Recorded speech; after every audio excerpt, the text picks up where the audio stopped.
मुंशी है ना, वो हमारे उस्ताद हैं। सच्ची बात है, हमने अपने मुंशियों से बड़ा सीखा है। मुंशी एक बड़ा वाइटल पार्ट है। उसका बुनियादी काम है कि उसने असिस्ट करना है अपने कौंसल को। कम से कम वकील की फ़ीस के अंदर वो 2-4-5% वकील मुंशियाना की सूरत में होना चाहिए। इंजीनियर कॉलोनी है, वकला कॉलोनी है, तो और भी कॉलोनी है, लेकिन क्लर्क कॉलोनी नहीं है। तो मुंशी को इसके साथ साथ कंप्यूटर की भी ग्रिप होनी चाहिए। अक्सरियत जो है ना वो क्लर्क को कह लो कि इंतहाई हकारत की निगाह से और लाइक ऐसे समझते हैं कि जैसे ये कोई वेरी लो लेवल तबका है। हम तो कहते हैं कम से कम हमारी इज्जत हो, हमारे पास हमारी वर्दी हो प्रॉपर किस्म की। तो मेरा ज़ाती ख्याल यही है कि मुंशियों के बारे में भी एक प्रोफेशनल ट्रेनिंग होनी चाहिए कि और मुंशियों को मेल ट्रीट भी किया जाता है unfortunately. The more you serve, the more you earn, the more you learn.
मुंशी का जो रोल है वो बहुत इम्पॉर्टेंट है। उसके बगैर लीगल सिस्टम का चलना बहुत मुश्किल काम है। लॉ क्लर्क और मुंशी जो हैं वो एक ऑफिस का, एक लॉ फर्म का बुनियादी हिस्सा या पिवटल रोल्स होते हैं। हमारा सारा लॉयर्स का जितना भी काम है वो क्लर्क के अगर आप कहें कि बगैर हो सके तो ये नामुमकिनात में से होगा। मैं समझती हूँ कि हम एज बीइंग लॉयर्स मुंशियों के बगैर नहीं चल सकते। मुंशी, हम जब प्रैक्टिस शुरू करते हैं तो मुंशी हमारे उस्ताद भी होते हैं और वो हमारा पार्ट एंड पार्सल है। और जो अपने काम को जानते हैं और समझते हैं वो अपने इसमें प्रोफेशन में बहुत ज़्यादा एक्सेलरेट करते हैं, ऑफिस की मजबूरी बन जाते हैं।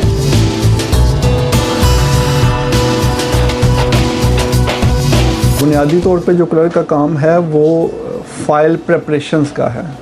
फाइल प्रेपरेशन में क्या है कि क्लाइंट के जो डॉक्यूमेंट्स आए हैं उन्हें वो सेव करे एक ब्रीफ में। केसेस की प्रेपरेशन, फाइलिंग, नकलें लेना, everything they are doing on our behalf. So I think they are as respectable as lawyers. Clerk का रोल ये है कि क्लर्क वकील के सारे जितने भी मामलात हैं वो क्लर्क देखता है। हाई कोर्ट में केस फाइल करना, कोर्ट्स में हाज़िरी लगवाना और बाकी मामलात सारे जो है नकल वगैरह बनाना, साइल को कोर्ट में लेके जाना, सारा ये क्लर्क का काम होता है। हाज़िरी लगाना, डायरी को मेंटेन करना, वकील साहब को फाइलों की फराहमी करना, क्लाइंट के साथ कांटेक्ट रखना, तो मुंशी का एक कलीदी किरदार है इस पूरे सिस्टम के अंदर और उसका बड़ा अहम रोल है।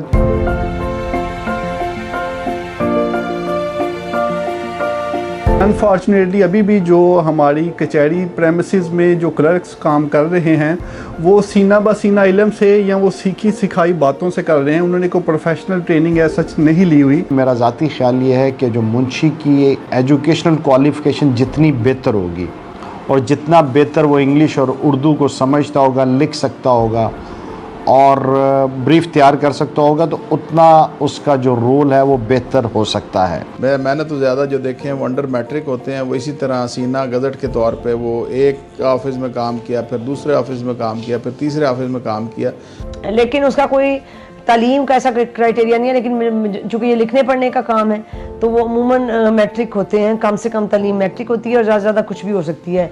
हमारे पास हमारे सिस्टम में कोई ऐसा निज़ाम मौजूद नहीं है जो क्लर्कों की तरबियत कर सके या उनकी कोई अहलियत फिक्स कर सके। ऐसे भी क्लर्क्स को मैं जानती हूँ जो मैट्रिक थे, लेकिन मैट्रिक हैं, लेकिन वो लॉयर्स की रिसर्च जो है यानी सारी केस तो वो निकालते हैं, उनकी रिसर्च सारी वो करते हैं।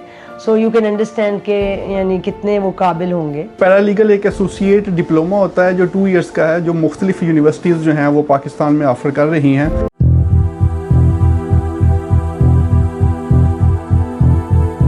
देखो, प्रोफेशनल कॉम्पिटेंस के बगैर वो वकील के साथ चल ही नहीं सकता। को पता हो कि उन्होंने काम किस तरह से करना है और फाइलों को कैसे मेंटेन करना है, हाज़िरी कैसे लगानी है, डायरी को कैसे मेंटेन करना है। उसका बुनियादी काम है कि उसने असिस्ट करना है अपने कौंसल को जिसके साथ वो जिस लॉ फर्म में काम कर रहा है। जितनी भी फाइलिंग होती है, केस फाइलिंग की, फाइल्स की प्रेपरेशंस की, एक केस फाइल के साथ कौन सा डॉक्यूमेंट्स लगना है, कौन सा फॉर्म लगना है, कितनी कोर्ट फीस लगनी है और कोर्ट फीस के लिए चालान कहाँ से बनेगा, फिर वो कोर्ट फीस जो है वो फ़ाइल के साथ नेक्स्ट किस तरह से होगी, और फिर प्रॉपर जो ब्रांचेस बनी हैं, जो दायरी ब्रांचेस हैं हमारी सिविल कोर्ट्स में, सेशन कोर्ट्स में, हमारी हाई कोर्ट्स में, इन तमाम कोर्ट्स में एक दायरी ब्रांच है। उस दायरी ब्रांच की प्रॉपर वर्किंग है जहाँ पे सुपरिटेंडेंट लेवल से लेके नीचे क्लरिकल जॉब तक, जूनियर क्लर्क, सीनियर क्लर्क, और फिर उसके साथ साथ तमील कुनिंदा ब्रांच है, फिर एलमत के साथ डीलिंग है। ये सारी की सारी डीलिंग जो है वो एक लॉ क्लर्क जिसे हम मुंशी कहते हैं वो करते हैं। आजकल क्योंकि वैसे जिद्दत का दौर है तो मुंशी को इसके साथ साथ कंप्यूटर की भी ग्रिप होनी चाहिए।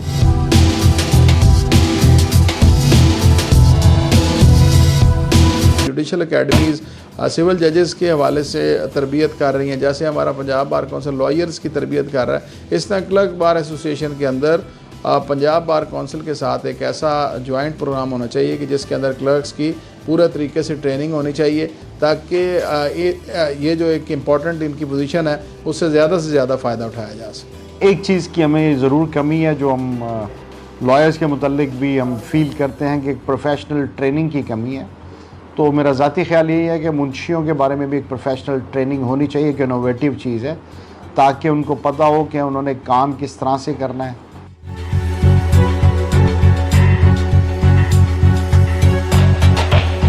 मैं आपको अपना एक्सपीरियंस बता देती हूँ। हमने तो हमेशा, जो मुंशी है ना वो हमारे उस्ताद हैं। सच्ची बात है, हमने अपने मुंशियों से बड़ा सीखा है।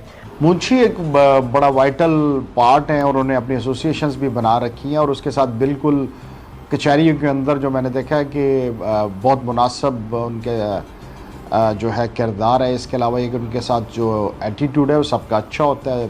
और मुंशियों को मेल ट्रीट भी किया जाता है अनफॉर्चुनेटली, और उनको पैसे नहीं दिए जाते, उनसे काम ले लिया जाता है और फिर उनको फारिग करवा दिया जाता है, जो कि ज़रा अनफॉर्चुनेट है चूँकि वो गरीब तबका है और मीडियोकर क्लास है और वो दे आर फैसिलिटेटिंग यू। इसलिए मैं समझती हूँ कि इसको थोड़ा सा हमें मुकला को देखना चाहिए। लेकिन ओवरऑल क्लर्क्स के साथ लॉयर यूजुअली काइंड है, they look after them. In fact बहुत अच्छा रिलेशन है। अगर हम कोई गलती कर देते हैं तो फिर वो हमारे साथ थोड़ा सा गर्म वगैरह होते हैं, बाकी बदतमीज़ी नहीं करते हमारे साथ बहुत ज़्यादा। जो सियाने और काबिल मुंशी और पुराने हैं उनको तो कोर्ट के अंदर भी इज़्ज़त होती है कि जज साहबान भी समझते हैं कि ये फ़लाँ का मुंशी और उसके मुताबिक चीज़ों जो है आगे लेके चलती हैं।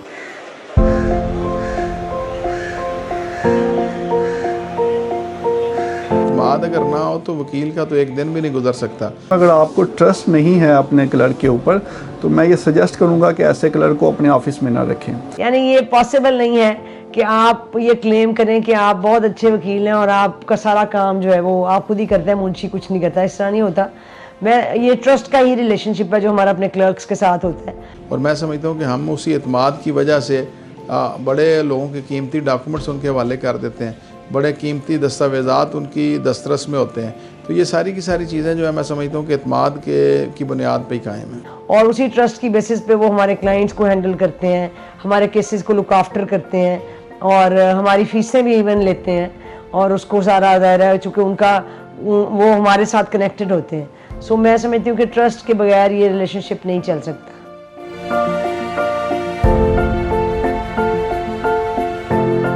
देखिए, मैं समझता हूँ कि यहाँ पे आज तक क्लर्क के हवाले से कोई उसकी बाकायदा फ़ीस वगैरह या बाकायदा तनख्वाह उसकी मुकर्रर नहीं है। बाकी जो है फाइनेंशियल मामला भी ऐसी चीज़ है जिसके बारे में डिस्कशन नहीं की जा सकती, मगर देखें जो एरा है वो सर्विस का, और जो बेहतर सर्विस देता है, आप एक लम्हे के लिए मैं आपसे सवाल करता हूं कि आप सबसे बुरा प्रोफेशन ज़हन में लेके आए, उसमें भी सर्विस है।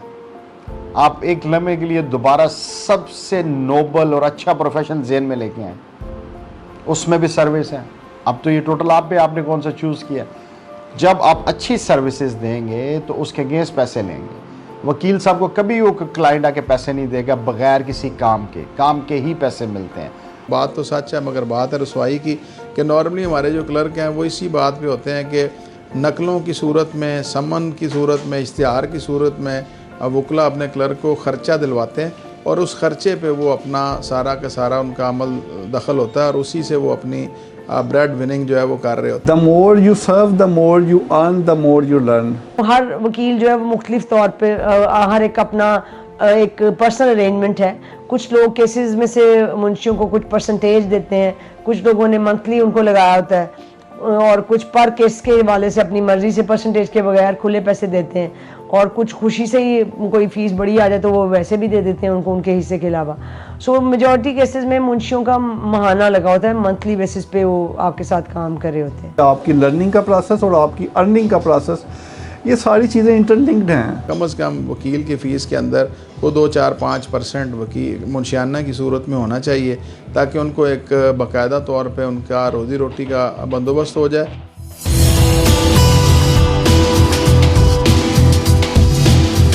वकील साहब के खिलाफ तो बार काउंसिल एक्ट के तहत कार्रवाई हो सकती है, मुंशी के खिलाफ फिर सो मोटो एक्शंस होते हैं। क्लाइंट और लॉयर के दरमियान तो कानून बड़ा क्लियर है, और जहाँ तक बात है कि क्लर्क का क्या है, क्लर्क का सिर्फ इस हद तक है कि he has to look after that client. सिर्फ उसी तरह कार्रवाई हो सकती है जिस तरह एक आम शहरी के खिलाफ होती है, नेग्लिजेंट अगर उसका एटीट्यूड है, अगर केस उसकी वजह से DNP हो जाता है, किसी की प्रॉपर्टी ट्रांसफ़र हो जाती है या किसी को उसकी वजह से नुकसान पहुंचता है, तो उसके खिलाफ डैमेजेस या चीज़ें की जा सकती है।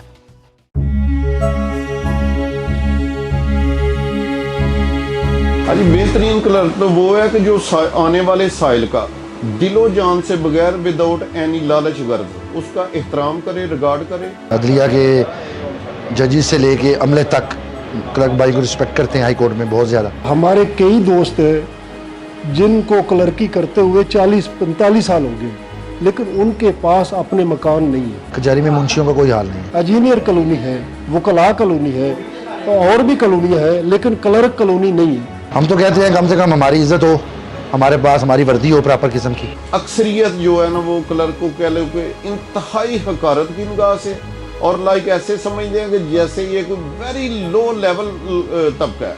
कई ऐसे भी क्लर्क हैं 50-50 साल हो गए वो अपना मकान नहीं बना सके। अक्सरियत जो क्लर्क हैं वो बेचारे पार्ट टाइम मजदूरी करते हैं, कोई ना कोई जॉब करते हैं, और कचहरी इसलिए कि अल्लाह ने उनका भरम पर्दा रखा हुआ है तो वो छोड़ नहीं सकते। वकला के लिए जी पंजाब बार कौंसिल है, पाकिस्तान बार कौंसिल है, हमारे लिए कुछ भी नहीं है। मेरे ख्याल में 70% जो क्लर्क है ना उनका ये इस कदर पुरसाने हाल है कि बेचारे किराया दूसरों से मांग के जाते हैं। जितने इन्होंने सहूलियात वकला साहबान को दी हुई हैं, कम से कम उसमें से 50% हमारे क्लर्क भाइयों को भी दी जाए। आखिरी शब है सर न झुकाना लोगों, हुस्न किरदार की शम्मे न बुझाना लोगों, कट गए जो इस अदालत की अजमत के लिए, गली गली में दुरा उनका फसाना लोगों।